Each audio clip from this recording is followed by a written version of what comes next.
மே 3ஆம் தேதி நடந்த நீட் எக்ஸாம் இப்போ என்டிஏ கேன்சல் பண்ணிருக்காங்க. அது காரணம் பாத்தீங்கன்னா ராஜஸ்தான்ல கெஸ்ட் பேப்பர் வந்து லீக் ஆயிருக்கு. அந்த கெஸ்ட் பேப்பர்ல 100க்கும் மேல கொஸ்டின்ஸ் வந்து லீக் ஆயிருக்கு.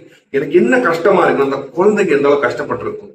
திங்காம தூங்காம ஸ்ட்ரெஸ், சோஷியல் லைஃப் மறந்து வெளியே போகாம விளையாடாம நாளுக்கு நாள் நைட் எது பகல் எதுன்னு தெரியாம உட்காந்து படிச்ச அந்த கஷ்டம் ஒரேடியா கேன்சல் பண்ணிடுறோம் அப்படின்னு கேன்சல் பண்ணிட்டாங்க. அந்த குழந்தை கோத்ரூ பண்ணிட்டு கஷ்டம் வச்சு பாருங்க.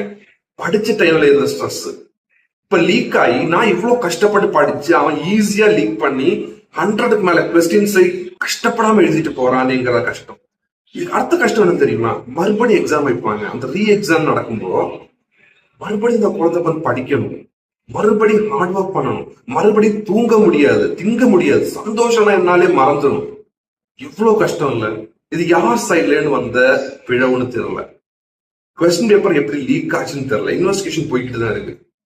யார் இந்த கொஸ்டின் லீக் பண்ணியிருந்தாலும் யாரா வேணா இருக்கட்டும் சட்டப்பட்ட நடவடிக்கை எடுத்தே ஆகணும். ஏன்னா ஒரு குழந்தை எந்த அளவு ஸ்ட்ரெஸ்ஸா போய்கிட்டு இருக்குன்னு ஒன்னும் இல்ல, நம்ம என்ன மாதிரிப்பட்டவங்க ஒரு ஸ்ட்ரெஸ் என்னன்னு தெரியும். அந்த குழந்தைங்களுக்கு ஸ்ட்ரெஸ்னா என்னன்னு தெரியாதுங்க. அதுங்களுக்கு வளர்ந்து வர வயசு அதுக்கு. அப்ப அந்த குழந்தை எந்த அளவுக்கு அந்த ஸ்ட்ரெஸ்ஸை வந்து கோத்ரூ பண்ணிட்டு நினைச்சு பாருங்க. இப்ப எந்த அளவுக்கு கோத்ரூ பண்ணிட்டு இருக்குன்னு நினைச்சு பாருங்க.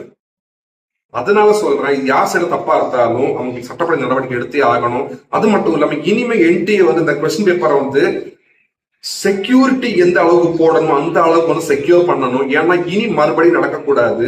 ஒரு நீட்னால எத்தனை உயிர்கள் போயிருக்குன்னு நமக்கு எல்லாம் தெரிஞ்ச விஷயம் தான். இனிமே இந்த பிழவு நடக்க கூடாது. யாரா இருந்தாலும் தண்டிக்கப்படணும். அந்த குழந்தைங்க மறுபடியும் எந்த அளவுக்கு இனி ஸ்ட்ரெஸ்ல கோத்ரூ பண்ணுவாங்கன்னு எனக்கு சத்தியமா தெரியல, நினைச்சு கூட பார்க்க முடியல என்னால. உங்களுக்கு இதுல ஏதாச்சும் ஒப்பீனியன்ஸ் இருந்துன்னா கமெண்ட்ல லீவ் பண்ணுங்க.